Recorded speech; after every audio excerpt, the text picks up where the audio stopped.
Here in the U.S., getting access to medical care can be very expensive and confusing.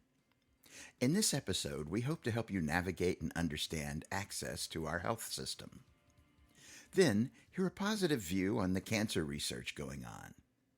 And, after the act break, we'll come back with a look at the diagnosis part of treatment.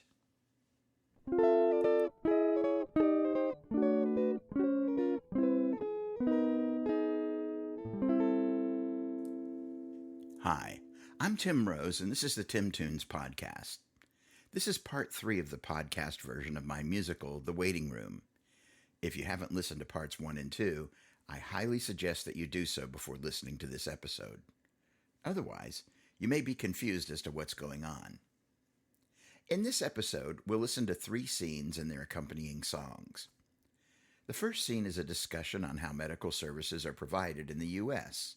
The next scene is an uplifting anthem to the hope for a cure. And, after a short intermission, we'll take a look at the runaround that some patients endure during their diagnosis. This episode contains 3 of my favorite songs from the show. The first, How a Flaw Becomes a Bill, was inspired by a schoolhouse rock song called How a Bill Becomes a Law. Other than the title and the style of the song, the rest is completely original. I've created an entirely different melody, lyric, and chord structure. I consider it more of an homage as opposed to a parody.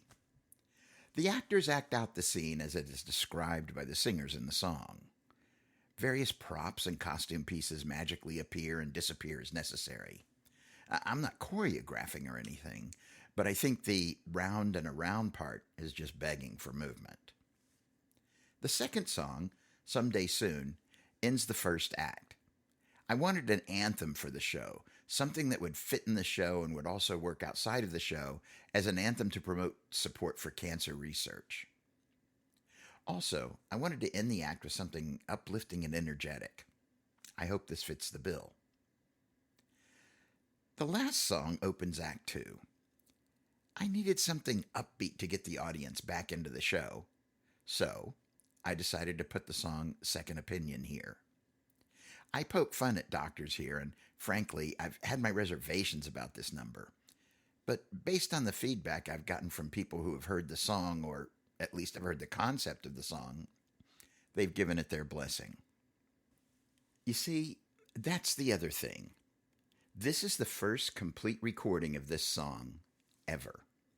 Although I wrote and conceived the song around 2012, I never recorded it.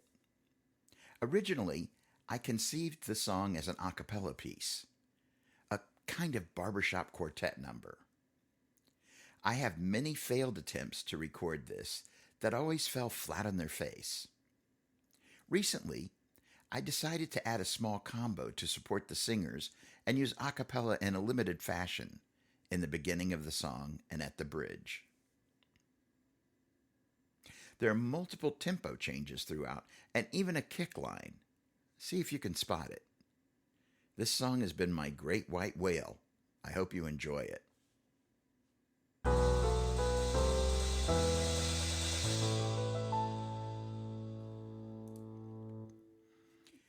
Previously, in the waiting room. I've always wanted to say that. Our 2 protagonists, Renee and Kelsey, have seen several people deal with their conditions in different ways. In our last episode, we met Max, who was angry. Then Pat gave us a little lesson on how to deal with the on-the-job stress of working in a clinic. And finally, Bailey, one of our patients in a trial, asked God to intervene in the song Miracle. When we last left our cast, Kelsey had just picked up the phone and was speaking with a client.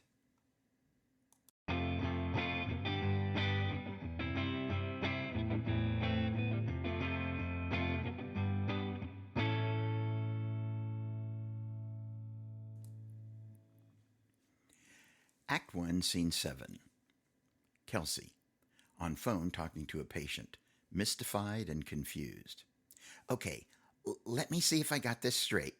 So you say your FSA won't cover you because you don't have a bill, and you can't get a bill because of HIPAA? Please hold a second.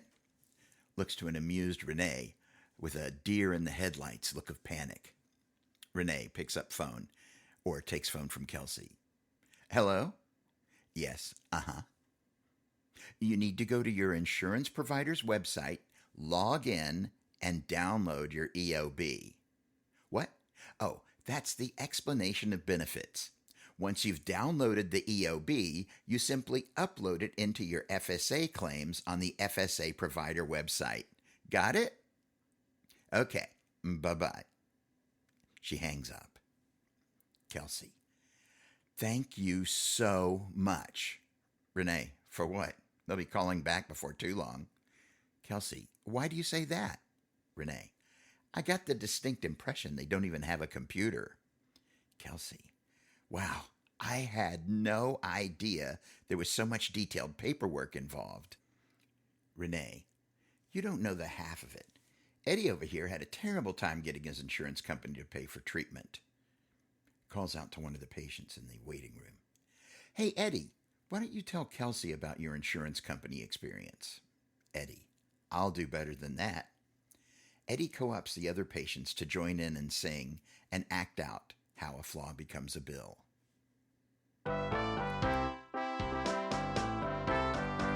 Let's say you're sitting at home, taking a break, but something doesn't feel quite right. So you go to the doctor and they give you a look, then you follow that doctor's advice. Now the doc sends a bill to the insurance company based upon the services rendered, and the insurance company pays the doc, and the flow of services is unhindered. But that's not how a flaw becomes a bill, oh no. That's not how a flaw becomes a bill. When the insurance company gets your bill, it's reviewed by their own physician to make sure that you're covered and the doc did okay, and that there's no fraud suspicion. But almost always when the payment comes, you'll find that you've taken a whacking. So you call your insurance company to complain, usually with the doctor's backing. But that's not how a flaw becomes a bill, oh no. That's not how a flaw becomes a bill. Then you go round and around and around and around and around. Then you go round and around and around and around and around,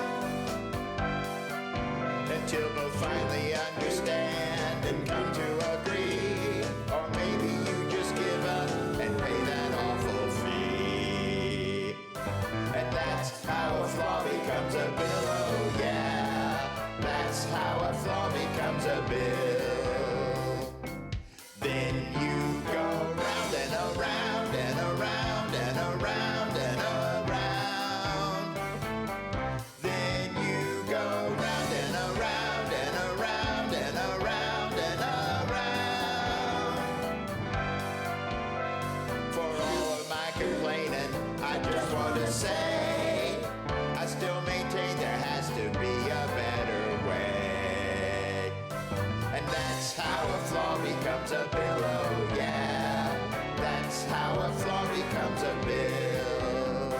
Yeah, that's how a flaw becomes a bill, That's how a flaw becomes a bill, oh yeah. Renee, thank you, Eddie. Eddie, no problem. Renee, so what do you think? Kelsey, my head is spinning. It seems unnecessarily complicated and frustrating. Act 1, Scene 8. Angelo enters speaking with Bailey. Angelo, thanks for taking part in the study. I'll see you again in 3 months. Crosses to coffee. Bailey, thank you, doctor. Bailey crosses to desk and addresses Renee. Bailey excitedly, well, I was right. I won't be on the trial anymore. Renee, You don't seem too unhappy about it. Bailey, I'm not. According to the doc, I'm in remission. My last test was clear. Renee, that's great news, Bailey. Can I share it with the staff and regulars? Bailey, sure, why not? Renee, hey, Pat, Kelsey, Kai, Eddie, come here a second. They gather round and turn to Bailey. Bailey here just found out that they're in remission. Pat, that's wonderful. Kelsey, congratulations. Kai, great news. Bailey, well, I owe it all to you guys in this place.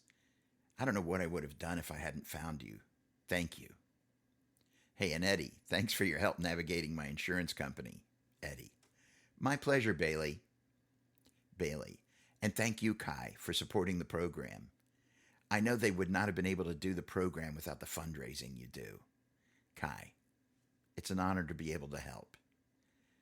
Bailey, Dr. Angelo, what can I say? Without your help, I probably wouldn't be here at all. Angelo, that's probably an exaggeration, but you're most certainly welcome. Happy to do what I can. Bailey, and finally, Renee, you have no idea what it means to have someone who understands what you're going through at the front desk. I wish you well on your journey. Kelsey to Renee, what journey?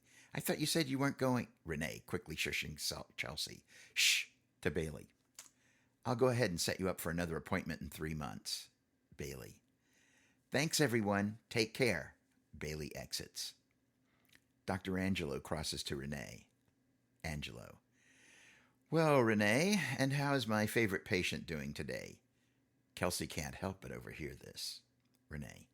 Gee, thanks, Doc. Could you say it a little louder? I'm not sure the patients in the exam rooms heard you. Angelo. Oh, sorry. Renee. Dr. Angelo, please say hi to the newest addition to our team. Dr. Angelo, this is Kelsey. Kelsey, Dr. Angelo. Angelo. Nice to meet you. Kelsey. Pleased to meet you. Renee. A little starstruck, as an Angelo tries to speak. Dr. Angelo is the one who ran Bailey's trial. The doc here is working on some really cutting-edge research and trials and stuff. We've seen some very positive results from the studies. It's really awesome. Angelo. Well, thanks, Renee. I wish I could help everybody. Someday I think we will. Kai, cutting in. Excuse me, Dr. Angelo. May I speak to you for a moment? Angelo. Of course, Kai. What can I do for you? Angelo crosses to Kai. Kelsey. Wow, Dr. Angelo sure has a lot of energy. Renee. When you're doing what you love, I guess it just shows through. Checking appointment. The focus shifts to Angelo and Kai. Kai. I just wanted to remind you that we're meeting with the Smithbrook Foundation this evening at 7. Please try not to be late. Smithbrook could turn out to be our biggest donor to date. Angelo. Don't worry, I'll be there. These trials can be very expensive. We can always use the money. Kai. You don't have to tell me. Angelo. By the way, how is Sam doing? Kai. Not good, I'm afraid. They've been going in and out of consciousness, but it seems every time I think the end is near, Sam rallies back. Or the clinic comes up with some new treatment and we weather the storm. Do you know that it just so happens that today is the 15th anniversary of their first cancer diagnosis? Angelo. Wow, 15 years. How remarkable. That was even before I came to work here. Kai, I know this is hard to think about, but maybe you should start to prepare yourself. Sam is not doing well, and frankly, we've exhausted our treatment options. I would seriously consider tying up loose ends soon. Kai. I know. It's just that, well, Sam always seems to snap out of it. Angelo. I doubt that will happen this time.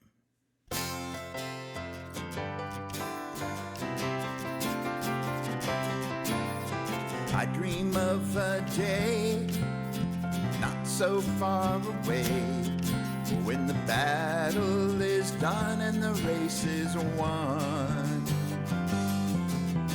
We all look to that day, each in our own way, and hope that it comes quickly for everyone.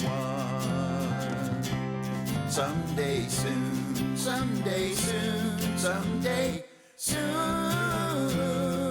We'll sing a different tune someday soon. One by one our foes will fall, then we'll all stand tall, shoulder to shoulder someday soon. But until that day breaks, we'll do everything it takes. We'll sing out our songs as the work keeps moving on. Oh, the joyful noise we'll make the whole world shake. We can hardly wait, it won't be long. Someday soon, someday soon, someday soon, we'll sing a different tune someday soon. One by one our foes will fall, then we'll all stand tall, shoulder to shoulder someday soon. Why don't you join us now? Because some way, somehow, we'll see this journey, friend, through to the end. So stand up now and sing, and feel the joy we bring in the power of the message that we sing. Someday soon, someday soon, someday soon, we'll sing a different tune someday soon. One by one our foes will fall, then we'll all stand tall, shoulder to shoulder someday soon. Shoulder to shoulder someday soon. Someday soon. Someday soon. Someday soon.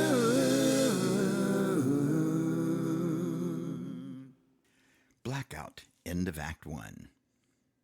Intermission.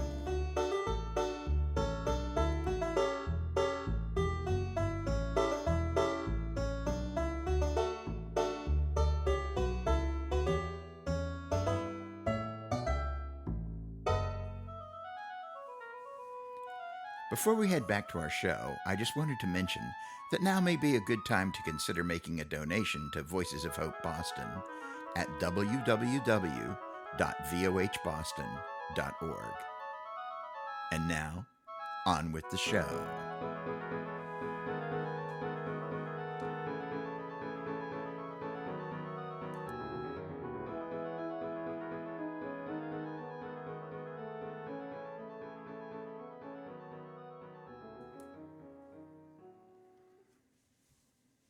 Act 2, Scene 1.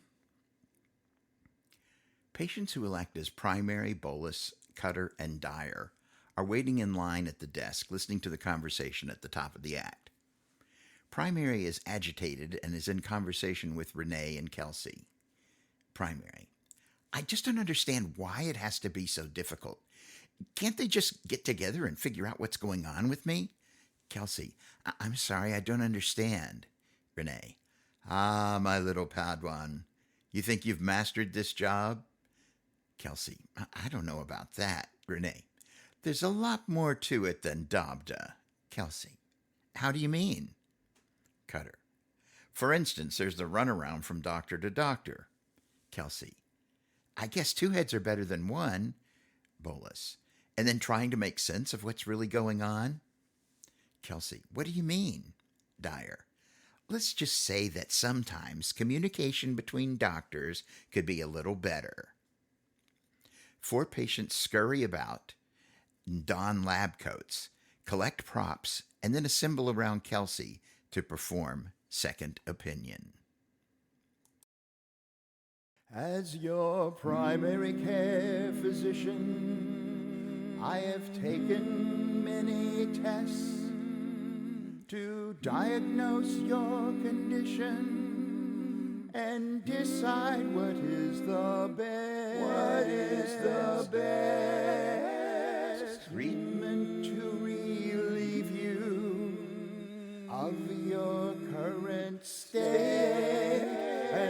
thinks the pain what ails you and weighs heavy on your pay. Heavy on your pay. Based on my vast experience, after many seconds of review, I've come to the conclusion that I don't have a clue. Doesn't have a clue. You need a second opinion. That is your best bet. So let's toss the ball over the wall and see what we will get. To treat this thing that's in ya and find the cause of your dilemma, we need the expertise on this disease that is troubling you. Hello, I'm Dr. Bolus. Hi. And oncology's my game. When it comes to cancer, I've got the answer. At least I've got the name. I find your case intrigues me, so many things unknown. Like what sort of fruit would best suit the shape of what you've grown? We can't tell why you swell without another test or two. Indication and determination would be best served if you Would get a second opinion. That is your best bet. So let's toss the ball over the wall and see what we will get.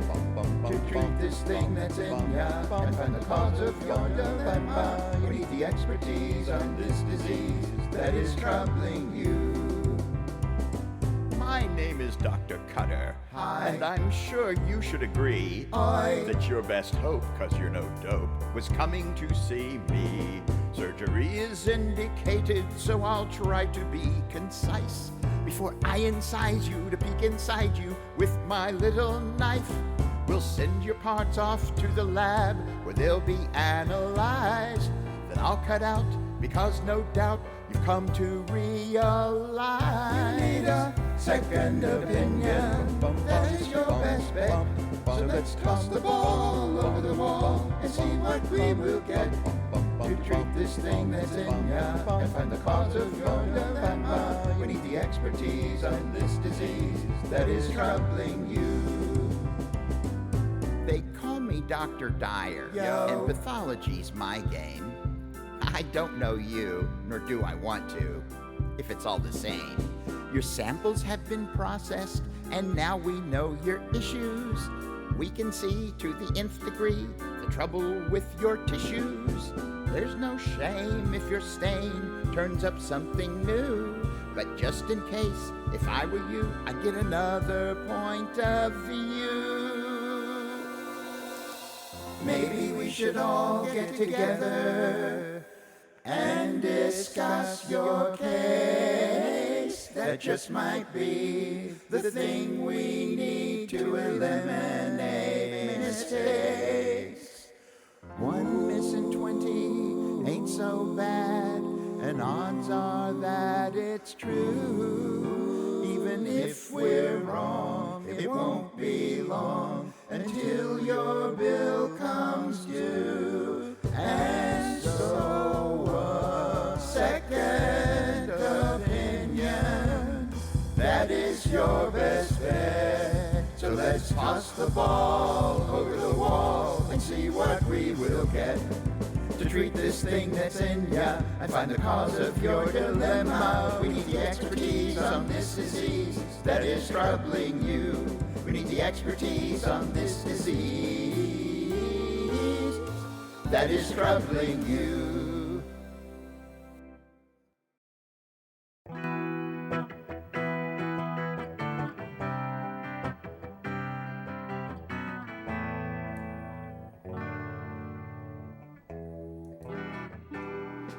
So ends part 3 of The Waiting Room. Join us in 2 weeks as we continue Act 2. As always, please feel free to send me comments on this episode via Facebook at the Tim Toons Podcast group, or email me at timtoonspodcast@gmail.com, or via Twitter at Rimtoes, or if you're a Patreon subscriber, you can send me messages via Patreon. All donations to the podcast are appreciated.